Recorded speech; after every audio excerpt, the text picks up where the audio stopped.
En Hechos capítulo 19 vamos a continuar el tema aquí sobre la iglesia primitiva y encontrando características de ellos que queremos como iglesia nosotros adoptar sus características. No podemos fabricar lo que Dios hizo con ellos, no podemos multiplicar lo que ellos hicieron, no podemos necesariamente copiar lo que ellos hicieron porque no es ningún método o no es por voluntad humana, es Dios que hace la obra. Pero lo que sí podemos imitar y copiar es el carácter, es el espíritu de esta iglesia y cómo miraban las circunstancias, cómo obraban a través de pruebas, cuando venían las persecuciones, cómo respondían, etcétera, etcétera. Entonces nos quedamos pendientes, hermanos, en esta historia de Pablo en Éfeso. Y se topa con personas que según ellos son exorcistas. Y en el versículo 13, por favor, dice: pero algunos de los judíos exorcistas ambulantes, esa palabra es importante, ambulantes, intentaron invocar el nombre del Señor Jesús sobre los que tenían espíritus malos, diciendo: os conjuro por Jesús, el que predica Pablo. Había 7 hijos de un tal Esceva, judío, jefe de los sacerdotes, que hacían esto. Pero respondiendo el espíritu malo dijo: a Jesús conozco y sé quién es Pablo, pero vosotros, ¿quiénes sois? Y el hombre en quien estaba el espíritu malo, saltando sobre ellos y dominándolos, pudo más que ellos, de tal manera que huyeron de aquella casa desnudos y heridos. Hermanos, los dejó sin ropa, hermanos, el demonio. Se fueron incuerinquis, corriendo asustados, hermanos. Que imagínense nomás el escenario. Según ellos vienen con autoridad para sacar demonios de las personas y salen corriendo desnudos de ahí. Tanto fue el temor y la zarandeada que les dio el demonio, porque eran fraudulentos, eran ambulantes. Eso quiere decir, hermanos, que no era gente que amaba a la gente, no estaban ahí por misión de Dios, solo estaban pasando por la ciudad. Era gente buscando feria, gente negociante, gente que quería sacar un provecho. Y hermano, lo que yo he descubierto, hermano, es que hay muchos de esos falsos maestros y charlatanes, mentirosos, fraudulentos en todas partes, hermanos, y más que nunca. El Señor Jesucristo nos declaró en Mateo 24 que en los últimos días, en los postreros días, habrán muchos falsos maestros, muchos falsos profetas, muchos Cristos que vendrán en el nombre del Señor queriendo proclamar la verdad. Tenga mucho cuidado, mi hermano, porque mucha gente batalla con la sana doctrina por cosas que oyen. El diablo está atacando ahorita más que nunca, hermanos, la doctrina de la creación de Dios. Hay locos que dicen que el mundo está flat, que está plano, que no es redondo. Y esa doctrina se está atacando. Imagínense nomás qué locura. No han leído la palabra de Dios. No han leído Génesis, no han leído Job, no han leído las escrituras, hermanos, que Dios mismo habla, hermanos, de las estrellas. Dios mismo habla del espacio. Gente loca que está diciendo que no hay tal cosa, hermanos, como las verdades eternas de la palabra de Dios que hemos sabido. El diezmo está siendo atacado más que nunca, atacando el diezmo, atacando, y qué conveniencia, ¿verdad? Atacando el diezmo. Pero siempre alguien que ataca o menosprecia en la doctrina, la enseñanza del diezmo, no da agresivamente la ofrenda. Porque el argumento es: el diezmo es para la ley. Pero interesante que Abraham diezmaba. Y Abraham es antes de la ley. Moisés era el tiempo de la ley. Abraham venía antes de Moisés y Abraham diezmaba al Señor. Porque no es un asunto de palabras ni de enseñanzas, de preferencias o elección sobre el tiempo de la ley o la gracia, porque es una temor a Dios de dar a Él las primicias. El libro de Proverbios habla sobre la sabiduría de Dios y cómo es que la sabiduría de Dios nos dice en Proverbios capítulo 3, versículos 9 y 10, que debemos de regresarle a Dios de las primicias que Dios nos da. Esa es una sabiduría de Dios. Hasta los incrédulos creen en honrar a Dios que no conocen con sus diezmos. Hay gente incrédula que aparta de lo que ellos ganan y buscan manera de entregar dinero a iglesias porque tienen temor de un Dios que quieren honrar de alguna otra manera.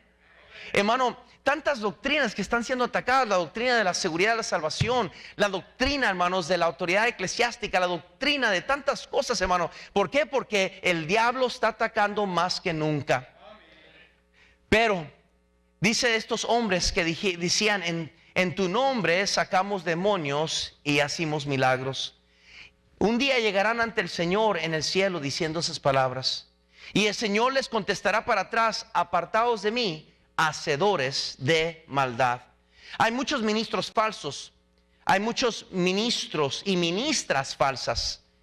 Hermanos, en ninguna parte en la palabra de Dios enseña que una mujer puede y debe estar pastoreando una iglesia. Y hay muchos de esos hoy en día. Hay muchas de esas, hermanos, y yo digo, ¿qué han hecho con la palabra de Dios? La palabra de Dios enseña claramente, mi hermano, no es un asunto de machismo, es dentro de la voluntad de Dios. El diseño directo de Dios fue la palabra de Dios y su voluntad y su plan. Hay muchos ministros falsos, como dije, vendedores de milagros, de los pañuelos santos, del agua bendita, del pasa por la puerta y vas a ser salvo, etcétera, etcétera, vendiendo partes de la madera del Calvario, del crucifijo del Calvario, lo venden en pedazos de madera, según si tú compras eso, vas a traer bendiciones a tu familia, tantas que traen agua del mar muerto o que del río Jordán y ahí va la gente a buscar estas cosas, hermanos. Es puro charlatanes y puras falsedades. ¿Se acuerdan de Simón el mago que quería hacer lo que los apóstoles hacían y no podía él fabricar lo mismo y se frustraba? Y Pedro tuvo que decirle, no es que cualquiera lo pueda hacer, es a través del poder del nombre del Señor Jesucristo. Pedro lo declaró de esto, dijo, no tengo plata ni oro, pero lo que sí tengo te lo doy en el nombre de Cristo Jesús, el único que puede salvar. Deuteronomio 18, por favor, Deuteronomio 18, por favor. Deuteronomio 18, por favor. Deuteronomio 18, por favor. Yo sé que estoy entrando de lleno a este pasaje y algunos dirán, ¿cómo, de dónde viene el pastor? Que es que estoy en continuación de tanto lo que he estado hablando sobre este capítulo 19. 18, por favor, Deuteronomio 18 del 9 al 12, note conmigo. Dice la Biblia, cuando entres a la tierra que Jehová tu Dios te da, no aprenderás a hacer según las abominaciones de aquellas naciones. No sea hallado en ti quien haga pasar a su hijo o a su hija por el fuego, ni quien practique adivinación, ni agorreo, ni sortilejo, ni hechicero, ni encantador, ni adivino, ni mago, ni quien consulte a los muertos. ¿Están viendo eso claramente, verdad? Porque es abominación para Jehová cualquiera que hace estas cosas. Y por estas abominaciones Jehová tu Dios echa estas naciones de delante de mí. ¿Están conmigo o no? Dios, hermanos, amonesta a su pueblo, hermanos, no solo, y deje decir esto bien enfáticamente, Dios es el mismo ayer, hoy y será el mismo para siempre. Si Dios lo dijo después o antes, también funciona para hoy. Y Dios amonesta a su pueblo que no debemos de participar en estas cosas, hermanos. Y regresando a nuestro pasaje, Hechos 19, vemos cómo el demonio no los reconoció y les dio una zarandeada. No lo reconoció. En el versículo 15 el demonio les dijo, respondió, y el Espíritu Santo quiso registrar lo que este espíritu inmundo habló. Y dijo él, a Jesús conozco y sé quién es Pablo, pero vosotros, ¿quiénes sois?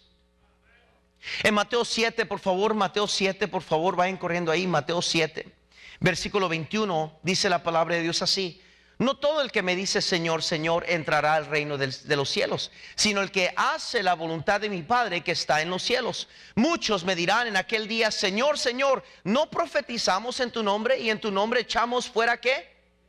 Y en tu nombre hicimos muchos milagros. Y entonces les declararé, nunca os conocí, apartaos de mí, hacedores de maldad. Hermano, la Biblia enseña que solamente los apóstoles en el tiempo del apostolado de Cristo, los apóstoles tenían esa autoridad. En Marcos capítulo 10, Él les dio esta autoridad. Marcos capítulo 10, por favor. Marcos capítulo 10. Marcos capítulo 10.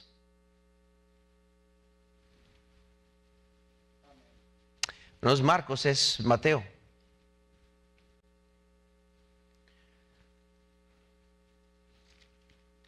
Mateo 10, por favor. ¿Estamos ahí? Versículo 1, entonces llamando a sus 12 discípulos, les dio autoridad sobre los que, hermanos, inmundos, para que los echasen fuera y para sanar toda enfermedad y toda dolencia. Fue a los apóstoles que Dios le dio la autoridad. Lo vemos en Marcos capítulo 5, por favor, Marcos capítulo 5. Ahora sí vayan a Marcos capítulo 5.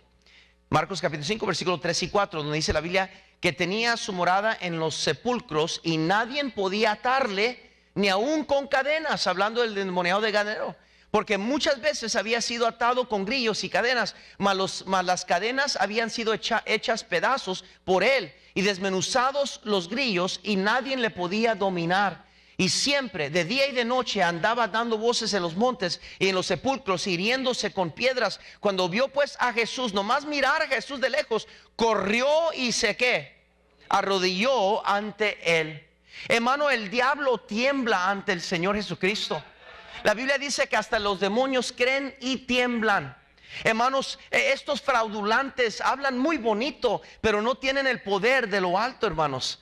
El resultado de esta piedad, hermanos, es autoridad sobre los espíritus inmundos. Y Dios siempre obraba maravillas a través de aquellos que actúan basado en la autoridad escritural de la palabra de Dios. Es bien importante esta enseñanza, porque aquí, hermanos, estamos viendo una manifestación de otras personas actuando como los apóstoles y los discípulos. Entonces los discípulos, y en este caso Pablo, es mencionado por el demonio. Pablo no le dijo al demonio: hey, mencióname si te preguntan. El demonio menciona el nombre de Pablo y lo menciona en la lista de Cristo, y conozco a Pablo. Y estos fraudulantes se quedan avergonzados, el diablo les da una zarandeada y se van desnudos. Y Pablo continúa haciendo grandes milagros. ¿Sabe lo que me enseña esto, hermanos? Habrá mucha gente que se levantará, dirán, hablarán, querrán hacer, querrán igualar o obrar. Pero, hermanos, últimamente es Dios que da el respaldo y la autoridad de lo que es la obra de Dios. Qué importante es esta enseñanza, hermanos, porque muchos se van a querer levantar y van a declarar muchas cosas. Pero la gente se convirtió a la predicación del apóstol Pablo. Trajeron sus libros de magia, su música, sus amuletos, y los quemaron. Yo recuerdo de joven, cuando Dios obró en mi corazón, que yo llegué a casa del campamento de jóvenes y yo tenía un montón de música. Tenía música de toda clase de música en cassettes y tenía una grabadora que recién había comprado. Y yo llegué al campamento de jóvenes sabiendo Dios obrando en mi corazón, sabiendo que Dios quería usar mi vida. Y yo dije: si yo voy a permanecer fiel, si yo voy a poder seguir adelante atrás de lo que es mi llamado de Dios, tengo que deshacerme de estas cosas que van a ser de gran tropiezo para mi vida. Y yo solito llegué a la casa, agarré toda mi música, lo puse en una bolsa de basura negra, agarré mi casetera y la tiré en la bolsa de basura, agarré todo esto y agarré ropa y cosas que me recordaban del pasado y las cosas que antes hacía, lo agarré en bolsa y fui afuera cargándolo todo para tirarlo a la basura, y todavía la quebré y la rompí porque no quería regresar para atrás a esas cosas. Y eso sucede cuando alguien realmente es convertido. Cuando alguien es convertido a Cristo, no tiene ningún problema deshaciendo de aquellas cosas que antes eran importantes para ellos. Cuando una dama es cristiana y convertida, no tiene ningún problema deshaciéndose de ropa que es inmodestia, costumbres que son inapropiadas, de no piedad. Una dama solita es convertida a Cristo, y solita el Espíritu Santo le dice qué es lo que debe de hacer, y comienza a cambiar, comienza a tomar pasos de fe. Sus gustos cambian, su música cambia, sus palabras cambian, su modestia cambia. Todo comienza a cambiar. ¿Por qué? Porque alguien le está diciendo qué hacer. No, porque es la obra del Espíritu Santo que está obrando en su vida. Cuando un hombre cambia, sabe que tiene que cambiar. Yo recuerdo venir a Cristo con un arete en la oreja, queriendo ser como los demás. Pero yo me quité el arete y gracias a Dios el hoyo ya se tapó. Gloria a Dios por eso. Pero Dios hizo eso en mi corazón. Nadie me dijo: para ser salvo tienes que quitarte el arete. Nadie me obligó, nadie me dijo, paró en la entrada: joven, quítate el arete. Solito el Espíritu Santo me trajo convicción y me dijo: no debes de hacer eso. Y yo recuerdo al principio de que ser cristiano, en la escuela, llegaba a la escuela y me lo ponía. Y en la escuela andaba con él, pero saliendo de la escuela me lo quitaba porque no quería que lo vieran mis padres, que los demás miraran, porque supuestamente era ya un cristiano. Y sí era, pero estaba luchando contra el mundo, dejando las cosas pasadas. Pero gloria a Dios que no pasaron mucho tiempo después y Dios obró en mi corazón y ya no regresé para atrás por la gracia de Dios. Lo que estoy diciendo es, cuando Dios hace una obra, la hace maravillosa, lo hace impactante, lo hace firme, hermanos. No debemos de estar cuestionando la obra maravillosa de Dios. Esta gente traía, hermanos, sus libros de magia que les costaban mucho dinero, porque dice que hallaron la cuenta de todo lo que habían quemado, era como de 50,000 piezas de plata. 50,000 piezas de plata. Estamos hablando de una fortuna, hermanos. ¿Cuánto dinero no gastábamos para las cosas de este mundo? ¿Cuánto no gastábamos para los discos, para los CDs de los 15 éxitos de los Bookies, de los 15 éxitos de los Johnny? ¿Algunos de ustedes todavía lo tienen?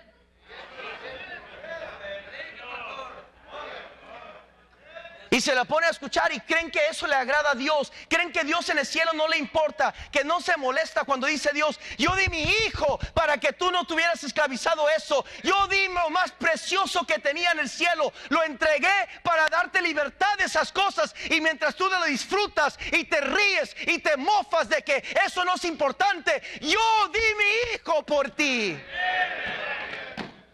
Por eso, hermano, la Biblia habla muy claro, hermanos, cuando Dios hace una obra. La Biblia dice que aquí todas las cosas viejas pasaron, y aquí todas son hechas nuevas. Una de las señales de un arrepentimiento verdadero es que va a haber una acción a un cambio. El arrepentimiento bíblico produce un cambio en nosotros. Según de Corintios, por favor, capítulo 5, versículo 17, dice la palabra de Dios: de modo que si alguno está en Cristo, nueva criatura es. Las cosas viejas pasaron, he aquí todas, ¿qué todas, pastor? Bueno, el licor ya no está ahí, los cigarros ya no están ahí, las ganas de marihuana, las ganas de drogas ya no están ahí, las malas amistades, ya no quiero estar con ellos, no quiero los bailes, no quiero las cumbias, no quiero la quebradita, no lo deseo, no quiero eso, porque he aquí, soy nueva criatura en Cristo Jesús. Para aquellos fraudulentos entre nosotros que viven con un pie en el mundo y otro pie en el cristianismo, que se les ve desde lejos que cargan el mundo sobre encimado de ustedes. Según de Corintios 7:10, por favor, note conmigo lo que dice ahí. Según de Corintios 7:10, porque la tristeza que es según Dios produce, ¿qué, hermanos? El arrepentimiento para salvación, de que no hay que arrepentirse, pero la tristeza del mundo produce, ¿qué? Muerte. Dice: porque aquí esto mismo de que haya sido contristado según Dios, ¿qué solicitud produjo en vosotros? ¿Qué defensa, qué indignación, qué temor, qué ardiente efecto, qué celo y qué vindicación? En todo eso habéis mostrado limpios, ¿en qué? Note otra vez ese versículo. Cuando Cristo viene a nosotros y produce un arrepentimiento, dice que produce una solicitud, una defensa, una indignación, un temor, un ardiente afecto, un celo, una vindicación, hermanos. Lo que Dios hace, lo hace completo, mis hermanos. Primera de Juan capítulo 2, por favor, dice la palabra de Dios, versículo 15. Dice así: dice: no améis al mundo ni las cosas que están en el mundo. Si alguno ama al mundo, el amor del Padre, ¿qué dice? No está en él. Dios es muy claro ahí. Dice: si tú tienes problemas amando este mundo, es que el amor del Padre no está en ti. Está declarando Dios que tú no conoces, no sabes el amor del Padre. Si tú tienes un amor, un afecto hacia este mundo, no eres hijo de Dios. Porque todo lo que hay en el mundo, los deseos de la carne, los deseos de los ojos y la vanagloria de la vida, no proviene del Padre, sino del mundo. Y el mundo pasa y sus deseos, pero el que hace la voluntad de Dios, ¿qué dice? Permanece para siempre. Y nota el versículo 18 para que entre en el contexto lo que estamos leyendo. Hijitos, ya es el último tiempo, y según vosotros oísteis que el anticristo viene, así hará. Ahora han surgido muchos anticristos. Por esto conocemos que es el último tiempo. Salieron de nosotros, pero no eran, ¿qué? Porque si hubiesen sido nosotros, habrían, ¿qué? permanecido con nosotros, pero salieron para que se manifieste que no todos son de nosotros. No todos son de nosotros. La Biblia dice claramente que por su fruto os que conoceréis. Por su fruto. Vayan a 1 Juan capítulo 5, por favor. Versículo 10 dice: el que cree en el Hijo de Dios tiene el testimonio en sí mismo. El que no cree a Dios le ha hecho mentiroso, porque no ha creído en el testimonio de Dios que ha dado cerca a su Hijo. Y este es el testimonio que Dios nos ha dado, vida eterna, y esta vida está en su Hijo. El que tiene al Hijo tiene la vida, y el que no tiene al Hijo de Dios no tiene la vida. Hermano, hay un cambio radical cuando alguien viene a Cristo. Comienza a ver fruto de vida, un cambio, un deseo diferente. No es difícil dejar las cosas de este mundo. Hermano, ¿cuántos programas no hay de adicciones? ¿Cuántos programas no hay de ayudar a personas con depresión, con ganas de quitarse la vida? Tantos programas que hay. ¿Y por qué? Porque quieren tratar de reformar al hombre, pero solo hay uno que puede transformar al hombre. Oh, hermano, yo miré a mi padre cómo le gustaba tomar, y tomaba cervezas, y se terminaba 6 y a veces 12 y una caja entera, y tomaba y se emborrachaba hasta caerse antes de venir a Cristo, y era una adicción, tenía que estar tomando. Pero yo miré cuando Cristo le salvó, se secó por dentro, no tenía una sed por esas cosas, hasta le daba asco esas cosas. Explíqueme, aparte del poder cambiador y transformador del Señor Jesucristo. Oh, hermano, yo recuerdo cómo era adicto yo a la música. Adicto. Tenía que estar escuchando la música todo el tiempo, de toda clase de música. Era una adicción. Era como oxígeno para mí. Tenía que estar escuchándolo. Y los fines de semana tenía que ir a bailar. No podía quedarme en casa. Íbamos a lugares a buscar bailes, a buscar fiestas donde podíamos meternos para bailar y disfrutar la música, que era una adicción en nuestra vida. Pero gloria a Dios que cuando Cristo me salvó, me quitó todos esos deseos. Me lo quitó, hermano. Yo doy testimonio que me quitó. Gracias a Dios que no fue difícil tirar ropa a la basura. No fue difícil tirar cientos y cientos de dólares de música. Hasta tiré discos de Michael Jackson, hermano. Esa es evidencia por sí misma.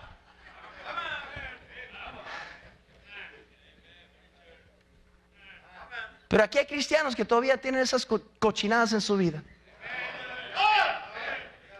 Explíqueme cómo en el mundo usted puede estar aferrado a algo que es del ayer, a algo que es del mundo, y decir con su boca, bajar a Dios y su santidad de su lugar hacia su nivel, y declarar que usted sí es un hijo de Dios, pero anda embarrándose en estas cosas. Aquí tenemos un resultado declarado por la palabra de Dios, de personas que creyeron en Cristo y trajeron sus fortunas de libros de magia y las quemaron. ¿Qué ha traído usted para Cristo? ¿Qué ha traído usted al altar? Y dice: no más. Aquí traigo una bolsa yo de mis cassettes. Aquí traigo una bolsa de mis discos. Aquí traigo una bolsa de mi música. Aquí traigo una bolsa de esto. Aquí traigo una... Yo recuerdo predicar contra la música y ver noches de avivamiento donde los jóvenes traían bolsas de música y música y música y discos y CDs, y traían cassettes y traían de toda clase, y llenamos el altar con un montón de basura diabólica, satánica, música gothic, metálica, música ranchera, música country, música pop y toda clase, y jóvenes diciendo: ya no lo quiero más en mi vida. Y después disfrutábamos de grandes avivamientos entre nuestra juventud y la iglesia. Pero el típico cristiano hoy en día vive con un pie en las cosas de Dios y todavía disfrutando las cosas de este mundo. Y por eso las iglesias están corrompidas por personas que viven con un pie en el mundo y un pie en la cosa de Dios. Y como tienen talento, los pastores los ponen a cantar. y contaminan la iglesia y la santidad y excluyen al Espíritu Santo y su obra, y el Espíritu Santo no se siente bienvenido entre la congregación, porque ahí está el mismo mundanote que canta las mundanotas allá, cantando en la plataforma representando según él a Dios, cantándole a Dios. Y luego, como están llenos del mundo, le meten aquí también la crema.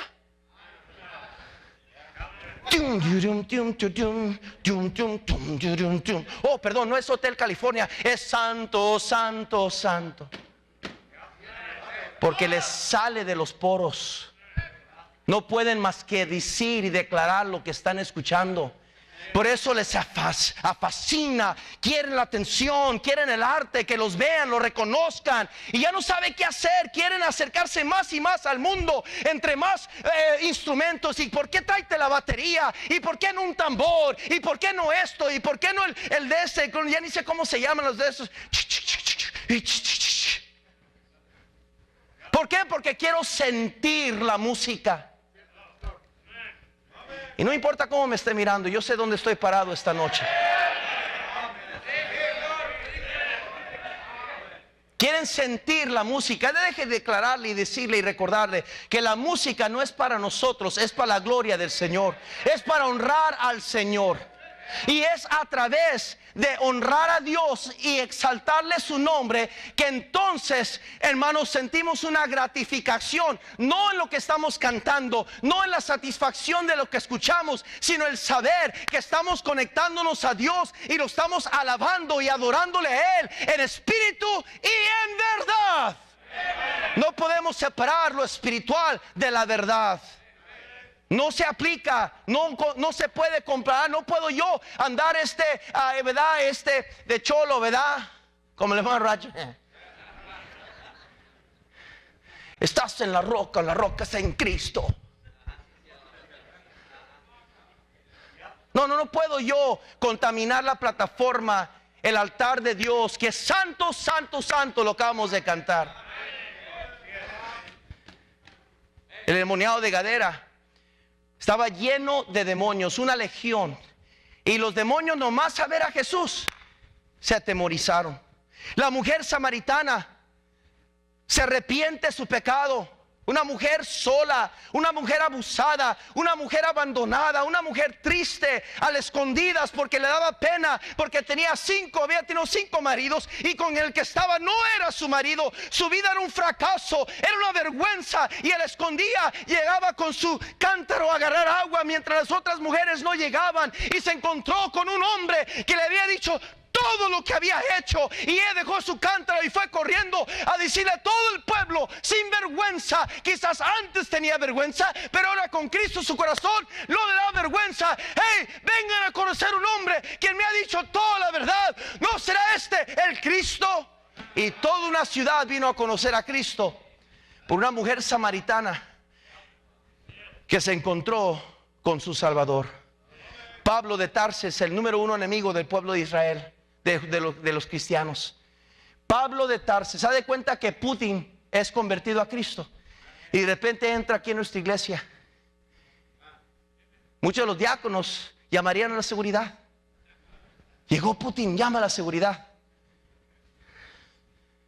Pero imagínense que Putin llegara aquí como un convertido en Cristo y dice: hermanos, ya no me llamo Putin, dígame Pedro.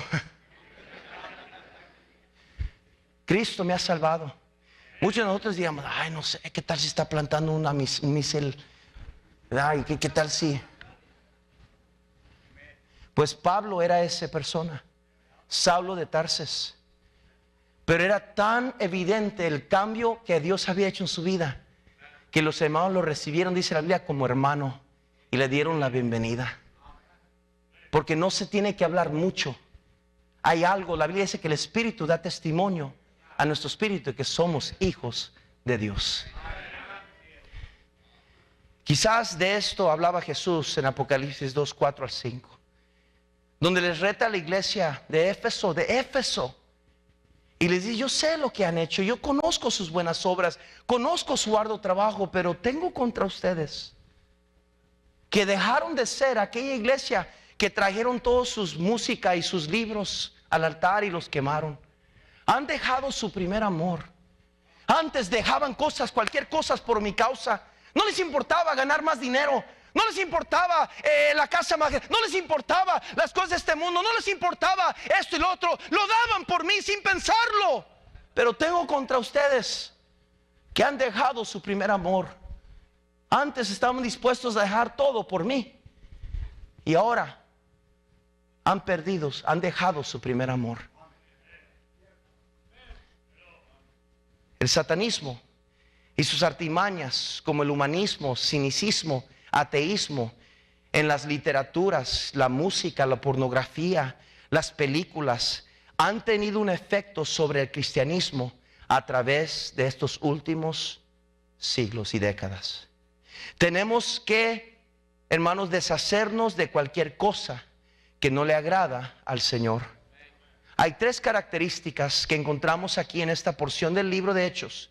Características de la iglesia primitiva que debemos de tener, y se los voy a decir bien rápido. Número uno, que para estos cristianos la doctrina era todo. La autoridad de la palabra de Dios era todo para ellos. Determinaba sus acciones, sus asociaciones, y gobernaban sus acciones y peleaban por la sana doctrina. Eso es lo que veo yo en estos cristianos, que la doctrina era todo. Número dos, el ganar almas era todo. Era su enfoque. A pesar de los ataques, a pesar de la confusión, a pesar de los demonios, no dejaban de predicar el evangelio. Aunque Satanás estaba entre sus contornos, poseyendo personas, y había fraudulantes y maestros chuecos, no dejaban de predicar el evangelio. Hermanos, si vamos a ser la iglesia primitiva, tenemos que entender que la doctrina debe ser todo. Por eso me paro firme, por eso predico y por eso enfatizo estas normas de piedad. ¿Por qué? Porque la doctrina, la palabra de Dios, debe ser la autoridad final de toda fe y práctica. No es mi opinión, no es lo que yo pienso, no es un asunto de preferencias, perdóneme, pero no. Es un asunto que es la palabra de Dios, la autoridad final de toda fe y práctica. Y no tengo tiempo esta noche para meterme a darles versículos, pero 2 Pedro 1:20, la palabra de Dios no es para interpretación personal. 2 Timoteo 3:16, toda la escritura es inspirada por Dios y útil. El ganar almas es todo. Mateo 28:19, ¿habrá algo más importante como iglesia? Y por último, el gobierno del Espíritu Santo era todo. No se movía Pablo ni un paso sin que el Espíritu Santo le daba permiso. Entendía que todo era la obra de Dios y que todo tenía que ser y hacerse por medio y a través de la obra del Espíritu Santo. Hermanos, si hay algo que debemos de desear como iglesia, es que el Espíritu Santo gobierne nuestra iglesia. Que el Espíritu Santo prevalezca y traiga siempre un espíritu de unidad dentro de nuestra iglesia. Que el Espíritu Santo calle a aquella persona que quiere causar división. Que calme aquella contención. Que componga y arregle aquel corazón herido, lastimado. Que vuelva a unir a aquellos que están divididos por problemas. Que el Espíritu Santo realmente reine entre su pueblo. No tengo tiempo esta noche de hablar sobre todo lo que el Espíritu Santo hacía entre la iglesia primitiva. Pero el libro es los Hechos de los Apóstoles, cuando realmente debería ser llamado los Hechos del Espíritu Santo. Hermano, yo doy gracias a Dios que aquí en esta iglesia no podemos aludir a un método, un plan. No estamos reinventando la rueda, no estamos haciendo nada nuevo. No hemos cambiado la manera de servir a Dios, ni manera de tener cultos. No estamos teniendo baterías eléctricas y un show aquí. No estamos invocando a los muchachos de la vecindad y teniendo un servicio especial para ellos y un servicio tradicional. Hermano, porque no se puede volver a reinventar la rueda. Simplemente debemos de pararnos en la verdad y seguir predicando el evangelio. Y es la palabra de Dios, el Espíritu Santo y la salvación, el evangelio, que es el poder de Dios para salvación. Y si seguimos dejando que el Espíritu Santo haga lo que quiere hacer, hermano, solo Dios sabe lo que pudiera hacer con nuestra iglesia. Pero yo extraño los días cuando yo miraba señoritas, ¿te acuerdas, mi amor? Que traían sus ropas, traían sus pantalones, sin que nadie les dijera nada. Decían, hermana Jessica, aquí está mi ropa que ya no debo de andar. Traían sus músicas, sus discos, sus pósteres. Señoritas traían sus navajitas que se cortaban sus brazos, traían sus cigarros, traían cosas que ellos acumulaban en su vida secreta y lo traían en bolsas de basura y decía, ya no quiero más estas cosas. Yo recuerdo una vez tuvimos un culto afuera en el estacionamiento donde encendimos un bote de basura porque teníamos que quemar todas esas cosas. ¿Dónde están esos cristianos? Hay cosas que necesitamos sacar en el nombre de Cristo de nuestras casas. Cosas que no deben de estar ahí. Yo le hago un reto, querido hermano. Yo le hago un reto ante el nombre del Señor Jesucristo. Que este domingo, cuando venga el domingo, yo le hago un reto. Traiga esas cochinadas a una bolsa de basura. Y al terminar el servicio, póngalos aquí en el altar. En el nombre del Señor.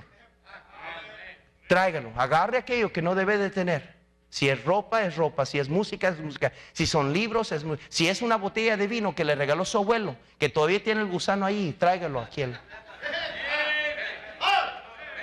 El hermano Octavio lo quiere. Tráigalo. Tráigalo. Y aquí en el nombre del Señor nos deshacemos de esas cosas. Porque si usted no se da cuenta, Dios está haciendo y trayendo un avivamiento. Y lo menos que queremos es que pare. Señor, bendice la enseñanza de tu palabra.